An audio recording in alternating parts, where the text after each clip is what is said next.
आज हम लोग बिहार बोर्ड फाइनल बोर्ड परीक्षा के लिए संस्कृत का क्वेश्चन देख रहे थे, जिसमें सुबह में हम आपको 1 से लेकर के 50 तक के संस्कृत का क्वेश्चन बताए थे और हम आपको सुबह में ही बता दिए थे कि 51 से लेकर के 100 तक के क्वेश्चन हम लोग शाम वाले क्लास में देखेंगे। तो चलिए फाइनली अब हम लोग 51 से लेकर के 100 तक के क्वेश्चन को देखेंगे, जो कि संस्कृत का बहुत ही ज़्यादा महत्वपूर्ण क्वेश्चन है। यदि आप लोग इस पूरे 100 क्वेश्चन को देख लेते हैं तो हम गारंटी के साथ कहते हैं कि इसमें से बहुत सारे क्वेश्चन आपके परीक्षा में सीधे सीधे लड़ जाएंगे।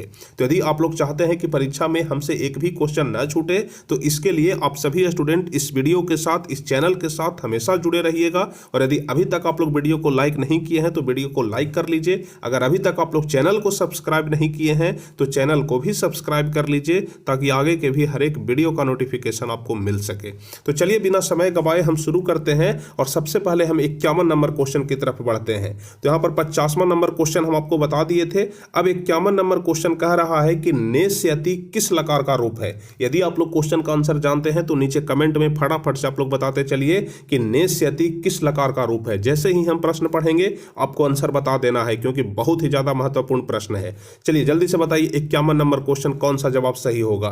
तो ध्यान रखिएगा कि नेस्यति लिरिट लकार है, 51 का डी नंबर ऑप्शन सही होगा। अब चलिए हम लोग बढ़ते हैं अगले नंबर प्रश्न की ओर। 52 नंबर क्वेश्चन कह रहा है कि कुरु शब्द किस लकार का रूप है। यहाँ पर आप लोग देख रहे हैं कि कुरु लिखा हुआ है और कुरु शब्द किस लकार का रूप है।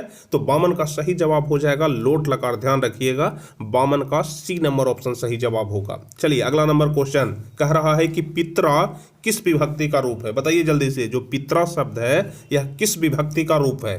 तो 53 का सही जवाब क्या होगा।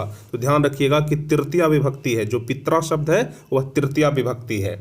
चलिए 54 नंबर क्वेश्चन, लता शब्द के तृतीया बहुवचन में क्या होगा। लता शब्द के तृतीया बहुवचन में क्या होगा। तो 54 का सही जवाब हो जाएगा लताभी। ध्यान रखिएगा लता शब्द के तृतीया बहुवचन में लताभी होगा। उसके बाद 55 नंबर क्वेश्चन, अनेन पद का मूल रूप क्या है। अनेन पद का मूल रूप क्या है। तो 55 का सही जवाब हो जाएगा कि इदम। ध्यान रखिएगा अनेन का मूल रूप इदम है। चलिए अब उसके बाद 56 नंबर क्वेश्चन, हिमालयात गंगा प्रभवती में कौन सी विभक्ति है। 56 नंबर क्वेश्चन सही जवाब आप लोग बताइए। यह वाला क्वेश्चन बहुत ज़्यादा महत्वपूर्ण है। ध्यान रखिएगा हिमालयात गंगा प्रभवती में कौन सी विभक्ति है। तो 56 का डी नंबर ऑप्शन सही होगा, पंचमी विभक्ति है। ध्यान रखिएगा। चलिए 56 नंबर के बाद 57 नंबर क्वेश्चन, हिमालयात गंगा प्रभवती में कौन सा सूत्र है। देखिए ऊपर में पूछ रहा था विभक्ति, लेकिन यहाँ पर सूत्र पूछ रहा है कि हिमालयात गंगा प्रभवती में कौन सा सूत्र है। तो 57 का सही जवाब हो जाएगा भुवः प्रभश्च। ध्यान रखिएगा 57 का बी नंबर ऑप्शन सही होगा। चलिए 58 नंबर क्वेश्चन बताइए, सह आचार्यात व्याकरणम पठति, इसमें कौन सी विभक्ति है। ध्यान रखिएगा सह आचार्यात व्याकरणम पठति, इसमें कौन सी विभक्ति है। तो 58 का सी ऑप्शन सही होगा, इसमें पंचमी विभक्ति है। 58 का सी नंबर ऑप्शन। चलिए उसके बाद 59 नंबर क्वेश्चन, सुरूपम में कौन सा उपसर्ग है। उपसर्ग किसी भी शब्द के पहले लगता है, चाहे हिंदी हो या संस्कृत हो, और प्रत्यय हमेशा बाद में लगता है। तो यहाँ पर सुरूपम कह रहा है, तो सुरूपम में कौन सा उपसर्ग है। तो 59 का सही जवाब हो जाएगा ए नंबर ऑप्शन कि सु उपसर्ग है, क्योंकि रूपम के पहले सु लगा हुआ है ना, तो इसमें सु उपसर्ग है। चलिए अब 60 नंबर क्वेश्चन कह रहा है कि उपक्रम में कौन सा उपसर्ग है। उपक्रम में कौन सा उपसर्ग है। तो जल्दी से बताइए 60 का सही जवाब क्या होगा। तो ध्यान रखिएगा कि इसमें कौन सा उपसर्ग है। तो उप उपसर्ग है। यहाँ पर जो उपक्रम शब्द है इसमें उप उपसर्ग लगा हुआ है। अब चलिए हम लोग 61 नंबर क्वेश्चन देखते हैं। और 61 नंबर क्वेश्चन में सबसे पहले तो आप लोग चारों ऑप्शन को देख लीजिए। और प्रश्न पूछ रहा है कि जो परि शब्द है और परि शब्द के योग से कौन सा शब्द बनता है। यहाँ पर जो 4 ऑप्शन दिया गया है इसमें जो परि शब्द लिखा हुआ है और आपको बताना है कि परि शब्द के योग से कौन सा नया शब्द बनता है। तो इसका सही जवाब ए हो जाएगा कि परि शब्द के योग से जो शब्द बनेगा वह है फ्रीनति। फ्रीनति यानी 61 का ए ऑप्शन सही होगा। चलिए 62 नंबर क्वेश्चन कह रहा है कि यश शिवणु प्लस रीप से कौन सा शब्द बनेगा। यश शिवणु प्लस रीप से कौन सा शब्द बनेगा। यदि आप लोगों को हार्ड लग रहा है तो इससे आपको कोई फर्क नहीं पड़ना चाहिए, क्योंकि इसी तरह के क्वेश्चन आपके परीक्षा में पूछे जाएंगे। तो आप लोग प्रैक्टिस करिए, प्रैक्टिस का आदत डालिए, यही आपके लिए बेहतर होगा। चलिए 62 नंबर क्वेश्चन, तो इसका सही जवाब C1 ही हो जाएगा, ध्यान रखिएगा 62 का ए नंबर ऑप्शन। अब चलिए हम लोग अगले नंबर क्वेश्चन की तरफ बढ़ते हैं। तो अगला नंबर क्वेश्चन कह रहा है कि तेजस्विन प्लस रिप से कौन सा शब्द बनेगा। ध्यान रखिएगा कि तेजस्विन प्लस रिप से कौन सा शब्द बनेगा। तो 63 का सही जवाब हो जाएगा कि तेजस्विनी बनेगा, ध्यान रखिएगा 63 का बी नंबर ऑप्शन सही होगा। चलिए उसके बाद 64 नंबर क्वेश्चन, श्रीमत जोड़ रिप से कौन सा शब्द बनेगा। श्रीमत जोड़ रिप, तो ध्यान रखिएगा कि श्रीमत प्लस रिप से श्रीमती बनेगा, और श्रीमती ऐसे लिखा था है, ध्यान रखिएगा श्रीमती तो ए नंबर ऑप्शन में भी लिखा हुआ है लेकिन वह गलत है और यह सही है, तो सी ऑप्शन सही होगा। चलिए 65 नंबर क्वेश्चन, दिक प्लस गजह से कौन शब्द बनेगा। दिक प्लस गजह से कौन शब्द बनेगा।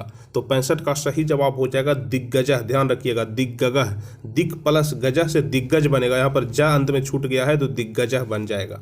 चलिए 66 नंबर क्वेश्चन, अच जोड़ अंतः से कौन शब्द बनेगा। अच जोड़ अंतः से कौन शब्द बनेगा। तो 66 का सही जवाब हो जाएगा ए नंबर ऑप्शन अजंतः, ध्यान रखिएगा अच जोड़ अंतः से अजंतः बनेगा। चलिए 67 नंबर क्वेश्चन, जगत जोड़ नाथः से कौन शब्द बनेगा। जगत जोड़ नाथः, तो जगत जोड़ नाथः से बन जाएगा जगन्नाथ, ध्यान रखिएगा जगन्नाथ, ध्यान रखिएगा 67 का बी ऑप्शन सही होगा। चलिए 68 नंबर क्वेश्चन बताइए, अहिनम कूलम में कौन सा समास है। अहिनम कूलम, अहिनम कूलम में कौन सा समास है। तो 68 का सही जवाब क्या हो जाएगा, सी नंबर ऑप्शन द्वंद्व समास। इसीलिए हम 51 से 100 नंबर प्रश्न को छोड़ दिए थे, क्योंकि इसमें ज़्यादा व्याकरण वाले प्रश्न हैं और व्याकरण वाले प्रश्न हम आपको अलग से बताने के लिए सोच रहे थे, इसलिए हम 51 से 100 नंबर प्रश्न अभी बता रहे हैं। तो अहिनम कूलम में द्वंद्व समास है। चलिए 69 नंबर क्वेश्चन, महापुरुषः में कौन सा समास है। महापुरुषः में कौन सा समास है। तो 69 का क्या सही जवाब होगा, बी नंबर ऑप्शन कि महापुरुषः में कर्मधारय समास है, 69 का बी ऑप्शन सही होगा। चलिए 70 नंबर क्वेश्चन, गंगा जलम, गंगा जलम में कौन सा समास है। जल्दी से बताइए 70 नंबर क्वेश्चन, गंगा जलम में कौन सा समास है। तो 70 का सही जवाब क्या होगा, ध्यान रखिएगा 70 का ए ऑप्शन सही होगा कि गंगा जलम में जो समास है वह तत्पुरुष समास है, 70 का ए ऑप्शन सही होगा। चलिए 71 नंबर क्वेश्चन, त्रिभुवनम में कौन सा समास है। जल्दी से बताइए कि त्रिभुवनम में कौन सा समास है। तो इसमें पक्का दिग्गु समास होगा क्योंकि इसमें संख्यावाची शब्द है, तो 71 का ए ऑप्शन सही होगा। चलिए 72 नंबर क्वेश्चन, राजन शब्द के षष्ठी बहुवचन का रूप कौन सा है। हम आपको बताए हैं कि शब्द रूप आप लोग जरूर याद कर लीजिएगा, और आपको हमारे चैनल पर वैसा वीडियो भी मिल जाएगा जिसमें शब्द रूप याद करने का ट्रिक भी हम बताए हैं। तो जल्दी से बताइए राजन शब्द के षष्ठी बहुवचन का रूप कौन सा है। तो 72 का बी ऑप्शन सही हो गया, राज्ञाम, ध्यान रखिएगा षष्ठी बहुवचन राज्ञाम होता है। चलिए 73 नंबर क्वेश्चन, अनुच्छेद का संधि विच्छेद क्या होगा। अनुच्छेद का संधि विच्छेद, तो 73 का सही जवाब हो जाएगा अनु जोड़ छेदम अनुच्छेद हो जाएगा, 73 का ए ऑप्शन सही होगा। चलिए 74 नंबर क्वेश्चन, देशभक्ति का विग्रह क्या होगा। देशभक्ति का विग्रह क्या होगा। तो 74 का सही जवाब हो जाएगा बी नंबर ऑप्शन, ध्यान रखिएगा देशभक्ति का देशस्य भक्ति, 74 का बी ऑप्शन। चलिए 75 नंबर क्वेश्चन कह रहा है कि कविसु कालिदास श्रेष्ठ अस्ति वाक्य के रेखांकित पद में सप्तमी विभक्ति विधायक सूत्र कौन है। जल्दी से बताइए 75 नंबर क्वेश्चन कौन सा जवाब सही होगा। कह रहा है कि कविसु कालिदास श्रेष्ठ अस्ति वाक्य के रेखांकित पद में सप्तमी विभक्ति विधायक सूत्र कौन है। तो 75 का सही जवाब कौन हो जाएगा, ध्यान रखिएगा 75 का ए ऑप्शन सही हो जाएगा यतश्च निर्धारणम, यतश्च निर्धारणम, शायद इसमें कविसु को अंडरलाइन किया गया था। चलिए उसके बाद 76 नंबर क्वेश्चन, खाली स्थान नमः रिक्त स्थानी की पूर्ति कौन से पद से होगी, किस पद से होगी। जल्दी से बताइए खाली स्थान नमः, तो इसमें क्या भरा जाएगा, गणेशा नाम होगा कि गणेशाय होगा कि गणेशा होगा कि गणेशेशु होगा। तो 76 का सही जवाब हो जाएगा बी नंबर ऑप्शन गणेशाय नमः, ध्यान रखिएगा गणेशाय नमः। चलिए उसके बाद 77 नंबर क्वेश्चन, अभिज्ञान पद में किस उपसर्ग का प्रयोग हुआ है। अभिज्ञान पद में किस उपसर्ग का प्रयोग हुआ है। तो 77 का ए ऑप्शन सही होगा अभि उपसर्ग का प्रयोग हुआ है, 77 का ए नंबर ऑप्शन सही होगा। चलिए 78 नंबर क्वेश्चन, अति उपसर्ग से निर्मित शब्द कौन सा है। अति उपसर्ग से निर्मित शब्द कौन है। तो 78 का सही जवाब हो जाएगा बी नंबर ऑप्शन, ध्यान रखिएगा अत्यंत, अत्यंत, ध्यान रखिएगा अति से अत्यंत बन जाएगा। चलिए उसके बाद 79 गत्वा में प्रयुक्त प्रत्यय कौन है। गत्वा में प्रत्यय कौन सा लगा हुआ है, तो 79 का सही जवाब हो जाएगा आधा क और आधा त और वह कत्वा। ध्यान रखिएगा गत्वा में जो प्रत्यय है वह कत्वा है। 79 का ए ऑप्शन सही होगा। चलिए 80 नंबर क्वेश्चन, गच्छन्तम बालकम पश्य। ध्यान रखिएगा गच्छन्तम बालका पश्य रेखांकित पद में प्रयुक्त प्रत्यय कौन है, जल्दी से बताइए। पश्य, यहाँ पर जो पश्य है इसको रेखांकित किया गया है, तो कह रहा है कि इसमें प्रत्यय कौन सा है, तो 80 का सही जवाब हो जाएगा सत्य प्रत्यय लगा हुआ है। 80 का ए ऑप्शन सही होगा। चलिए 81 नंबर क्वेश्चन, मानवः पद में किस तद्धित प्रत्यय का प्रयोग हुआ है।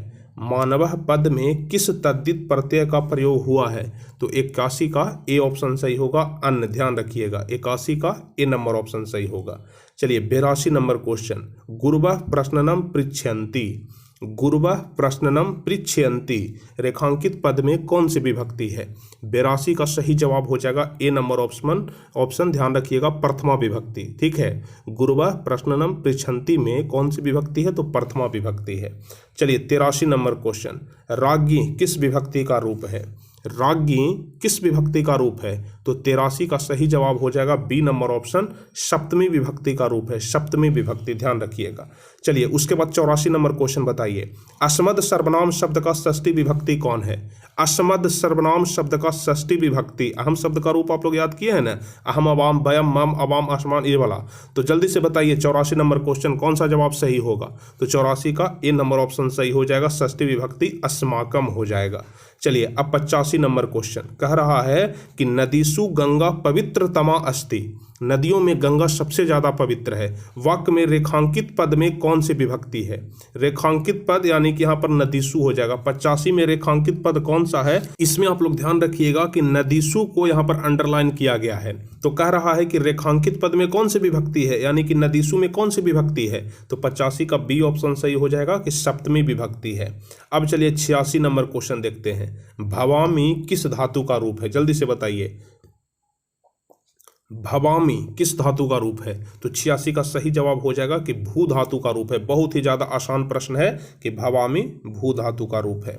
चलिए अब हम लोग देखते हैं 87 नंबर क्वेश्चन, जही किस लकार का रूप है। जही, ध्यान रखिएगा, तो जही किस लकार का रूप है, 87 का सही जवाब होगा लोट लकार, तो 87 का सी ऑप्शन सही होगा।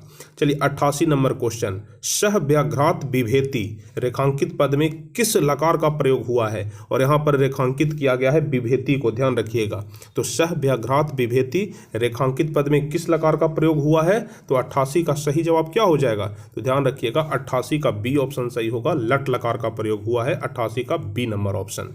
चलिए उसके बाद 89 नंबर क्वेश्चन, चलिए पाणिपादम किस समास का उदाहरण है। पाणिपादम किस समास का उदाहरण है, तो 89 का बी नंबर ऑप्शन सही हो जाएगा द्वंद्व समास। पाणिपादम दोनों के बीच में डैश का साइन है या फिर दोनों दो शब्द है, दो शब्द मिलाकर के एक शब्द बना है, इसलिए द्वंद्व समास होगा। चलिए 90 नंबर क्वेश्चन कहता है कि पीतम अम्बरम यस्य स, ध्यान रखिएगा पीतम अम्बरम यस्य स का समस्त पद क्या होगा। यहाँ पर समास विग्रह करके दिया गया है और इससे समस्त पद पूछ रहा है, तो 90 का सही जवाब हो जाएगा पीताम्बरः। ध्यान रखिएगा पीतम अम्बरम यस्य सह का समस्त पद पीताम्बरः हो जाएगा। चलिए उसके बाद 91 नंबर क्वेश्चन, प्रतिदिनम का विग्रह करें, जल्दी से बताइए प्रतिदिनम का विग्रह करें, तो 91 का सी ऑप्शन सही हो जाएगा दीनम दीनम इति। ठीक है, प्रतिदिनम का विग्रह करें दीनम दीनम इति, 91 का सी ऑप्शन सही होगा। चलिए 92 नंबर क्वेश्चन, अव्ययी भाव समास का सही उदाहरण क्या है, जल्दी से बताइए 92 नंबर क्वेश्चन, तो 92 का ए ऑप्शन सही हो जाएगा यथाशक्ति। अव्ययी भाव समास का सही उदाहरण क्या है, तो यथाशक्ति 92 का ए ऑप्शन सही होगा। चलिए 93 नंबर क्वेश्चन आप लोग जल्दी से बताइए, रामेन सह सीता वनम गतवती वाक्य में रेखांकित पद रामेन में तृतीया विभक्ति विधायक सूत्र कौन सा है, तो रामेन में तृतीया विभक्ति विधायक सूत्र कौन सा है, तो इसका सही जवाब हो जाएगा सहार्थे तृतीया। यह वाला प्रश्न पहले भी पूछा जा चुका है, इसको आप लोग याद कर लीजिएगा। रामेन सह सीता वनम गतवती यानी कि राम के संग सीता वन जाती है, इसमें रामेन में तृतीया विभक्ति विधायक सूत्र सहार्थे तृतीया है। अब उसके बाद 94 नंबर क्वेश्चन, मनः जोड़ रथः की संधि क्या होगी। मनः जोड़ रथ की संधि मनोरथ हो जाएगा। तो 94 का सही जवाब हो जाएगा बी नंबर ऑप्शन। ध्यान रखिएगा बी नंबर ऑप्शन, मनः जोड़ रथ मनोरथ। चलिए 95 नंबर क्वेश्चन, नैनम का संधि विच्छेद क्या होगा? तो 95 का बी ऑप्शन सही होगा, ने जोड़ अनम नैनम हो जाएगा। 95 का बी नंबर ऑप्शन। चलिए 96 नंबर क्वेश्चन, अ जोड़ ई से कौन सा वर्ण बनेगा? अ जोड़ ई से कौन सा वर्ण बनेगा? तो 96 का सही जवाब हो जाएगा ए नंबर ऑप्शन ए। ध्यान रखिएगा अ जोड़ ई से कौन सा वर्ण बनेगा? तो ए बनेगा। चलिए 97 नंबर क्वेश्चन, यदि जोड़ अपि किस संधि का उदाहरण है? यदि जोड़ अपि तो यद्यपि होता है, तो 97 का सही जवाब क्या हो जाएगा? ध्यान रखिएगा यद्यपि स्वर संधि का उदाहरण है। चलिए उसके बाद 98 नंबर क्वेश्चन, तत्पुरुष समास का उदाहरण कौन सा है? तत्पुरुष समास का उदाहरण, तो 98 का सही जवाब क्या होगा? ए नंबर ऑप्शन। ध्यान रखिएगा कि काकवाली, कौन सा उदाहरण तत्पुरुष समास का उदाहरण काकवाली है। 98 का ए ऑप्शन सही होगा। चलिए 99 नंबर क्वेश्चन बताइए, अपवर्ग तृतीया सूत्र का उदाहरण कौन सा है? अपवर्ग तृतीया सूत्र का उदाहरण कौन सा है? तो 99 का डी नंबर ऑप्शन सही हो जाएगा कि तेन मासेन व्याकरणम पठितम, यह अपवर्ग तृतीया सूत्र का उदाहरण है। तो 99 का डी ऑप्शन सही होगा। चलिए अब हम लोग 100वें नंबर क्वेश्चन को देखेंगे, लेकिन इसके पहले अभी जितने सारे भी स्टूडेंट हमारे साथ जुड़े हुए हैं और वीडियो को लाइक नहीं किए हैं, तो उनसे मेरा रिक्वेस्ट है, मेरा आग्रह है कि आप सभी स्टूडेंट जल्दी से इस वीडियो को लाइक कर दीजिए, और जो चैनल पर नए हैं तो जल्दी से आप लोग चैनल को भी सब्सक्राइब कर लीजिए। चलिए तो फटाफट से वीडियो को लाइक करके चैनल को सब्सक्राइब करिए। चलिए जल्दी से, 1 सेकंड का समय लगेगा। चलिए अब हम लोग देखते हैं 100वें नंबर क्वेश्चन को, वानेन विद्ध का समस्त पद कौन सा है? वानेन विद्ध का समस्त पद कौन सा है?